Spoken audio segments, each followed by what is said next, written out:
Narayan. Welcome back to my channel. This is the second video I'm coming up with, and I've taken up another question from Srimad Bhagavad Mahapuran, again from a discourse from between King Parikshit and Shukdev, son of Ved Vyasa. This question is a very instructive one because it applies to all of us, because it relates to sins that we all commit on a daily basis, knowingly, unknowingly. So it is a quite a very a perennial inquiry of all human beings. King Parikshit makes an inquiry that if human beings know generally well that sins do not fare well over time, but they still commit sins, and then they atone for it, and then they commit sins again. So if this continues, will they ever be free of sins? And he brings in a beautiful analogy of an elephant to compare it with an elephant. He said a muddy elephant goes inside the lake. He washes himself, comes out, and then again throws dust on his head, on his body, through his trunk. So this is similar to that. Human beings sinning again and again, atoning for them, and this behavior is similar to the elephant, which washes itself and comes out and then again revels in mud. So it's a nice question, and it's a beautiful comparison also that he makes of humans and an elephant.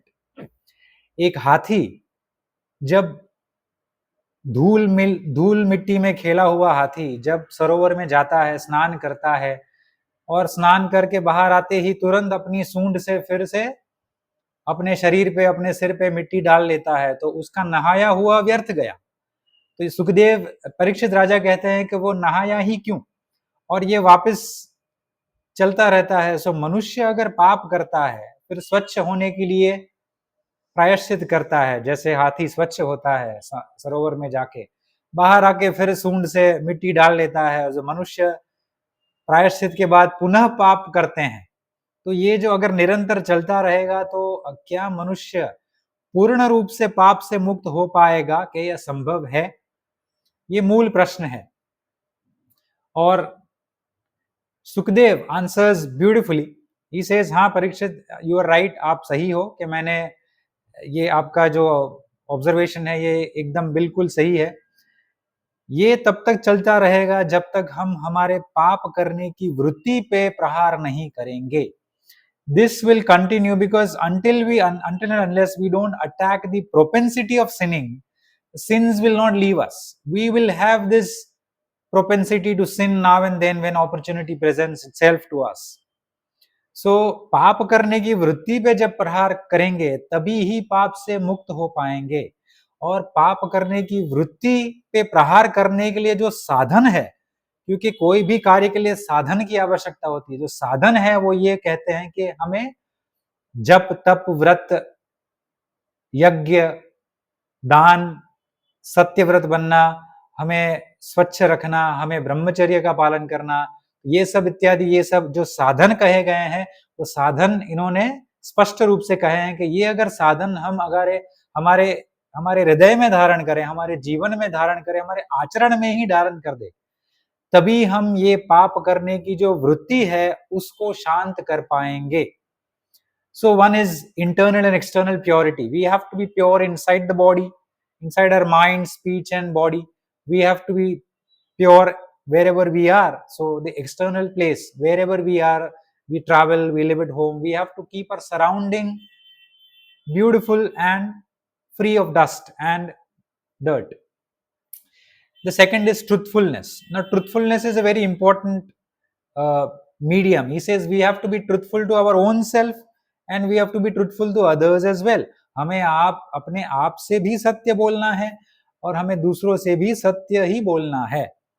आजकल मनुष्य क्या होते हैं कि हर एक मनुष्य ये आशा रखता है कि सामने वाला हमें सत्य ही कहे, मगर वो स्वयं असत्य बोलता है तो उससे कुछ फर्क नहीं पड़ता है. मगर जो स्वयं से ही असत्य बोलता है, उसके अहम को ऊपर रखने के लिए वह मनुष्य धीरे धीरे अपने ही दृष्टि में गिर जाता है. तो यही शास्त्र हमें सिखाता है कि हमें सत्यव्रती बनना है, सत्य वचन का पालन करना है. We have to be truthful to our own self, our own conscience. अंतःकरण से हमें धोखा नहीं करना है, and then we have to be truthful to our others as well. And when we do this, believe me, when we do this, we get tremendous strength of this truth. सत्य अगर हम बोलेंगे, बोलते रहेंगे, तो हमें एक अद्भुत शक्ति प्राप्त होती है जो हमारा एक शस्त्र बन जाती है। सत्य ही हमारा शस्त्र बन जाता है, हमें असत्य का सहारा ही नहीं लेना पड़ता। और जब कोई प्रहार भी करे, जब कोई विपत्ति प्रहार करे या जब कोई मनुष्य प्रहार करे, तो सत्य जो हमारा शील है, सत्य ही उनको जवाब दे देता है, हमारा आचरण ही हमें बचा लेता है और उनको जवाब दे देता है। So this is what we get from the practice of truthfulness. Then is continence. Continence is brahmacharya. Brahmacharya is not abstinence, complete abstinence. It is also a man of one varna marrying a woman of the same varna and then enjoying the pleasures accorded to him according to the limits of his particular varna and where he lives. देश काल परिस्थिति और वर्ण के माध्यम से जो उसे अधिकार की सीमा में जो उसे आनंद प्राप्त करने की जो मर्यादा है, उसे अगर पालन करता है, उसे भी ब्रह्मचर्य कहा जाता है। Then we have sacred observances. Sacred observances is जप, तप, व्रत, दान, यज्ञ। अगर हमें तप करना है तो हमें सुख का त्याग करना पड़ेगा, अगर हमें व्रत करना है तो हमें भोग का त्याग करना पड़ेगा, अगर हम दान करते हैं तो हमें धन का त्याग करना पड़ेगा, हमें द्रव्य दान, मुट्ठी खोलनी पड़ेगी, द्रव्य दान देना ही पड़ेगा। और जब धन हमसे अलग होता है, wealth is our own being, wealth is considered to be as our own limb. मनुष्य, ज्यादातर पुरुष ही अपने धन को अपना एक अंग ही मानते हैं, और अगर जब अंग का दान दिया जाए तो उसका अहम नीचे होता है, और अहम का नीचे आना बहुत ही अनिवार्य है। भक्ति मार्ग में अहम का नीचे आना श्रेष्ठ बताया गया है, क्योंकि तभी ही सही भक्ति हो सकती है। अगर अहम नीचे नहीं आया तो अहंकार के वश में आकर हम सब पाप करते ही रहेंगे, तो भक्ति तो होगी ही नहीं। भक्ति मार्ग में श्रेष्ठ है कि सबसे पहले अहम को ही नीचे दबाया जाए। अहम को नीचे दबाने के लिए हमें तप करना है, व्रत करना है, हमें उपवास करना है, हमें द्रव्य दान, हमें चैरिटी देनी है, हमें दान करना है, हमें कहीं भी गौशाला में दान करे, स्वयं का दान करे, स्वयं के समय का दान करे, स्वयं के ज्ञान का दान करे, समय के श्रम का दान करे, ये सब दान के ही रूप है। सो हम अगर दान करेंगे, सबसे मुख्य द्रव्य दान है, धन दान देते हैं जो, उससे हमारा अहम नीचे आता है, तो फिर भक्ति मार्ग में बहुत सरलता आ जाती है। Then Sukdev tells that the best means to attack and kill that propensity of sin is bhakti. It eradicates not only the propensity of sin but its root also. The root is ignorance. सभी पापों के मूल है अज्ञान, सभी दुखों का मूल भी अज्ञान ही है। क्यों ना हम अज्ञान को ही परास्त कर दे, अज्ञान पे ही प्रहार करें। और अज्ञान पे प्रहार करने के लिए ये जो ज्ञान वृत्ति हमें जो डेवलप करनी है, हमें अपने आचरण में लानी है, तो ये ज्ञान वृत्ति से ही अज्ञान वृत्ति समाप्त होगी और निरस्त हो जाएगी। So he says bhakti is the sole medium, the best medium to kill this propensity of sin. अगर पाप करने की वृत्ति रहेगी ही नहीं भक्ति के बाद, भक्ति अगर परिपक्व हो गई, तो अगर पाप करने की वृत्ति ही नहीं रहेगी तो पाप कहां से रहेगी? पाप की तो दाल ही नहीं गलेगी हमारे आपके जीवन में।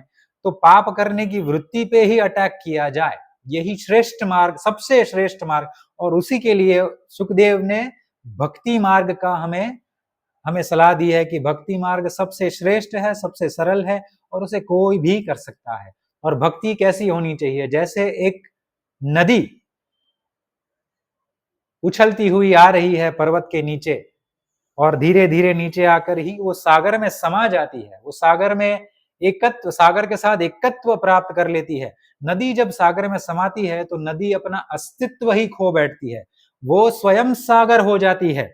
ऐसे ही भक्त को भगवान का ऐसा चिंतन करना चाहिए कि वो भगवान में रम जाए, वो रमा जाए, एकदम भगवान के अंदर ही जला जाए और भक्त अपना अस्तित्व ही भूल जाए।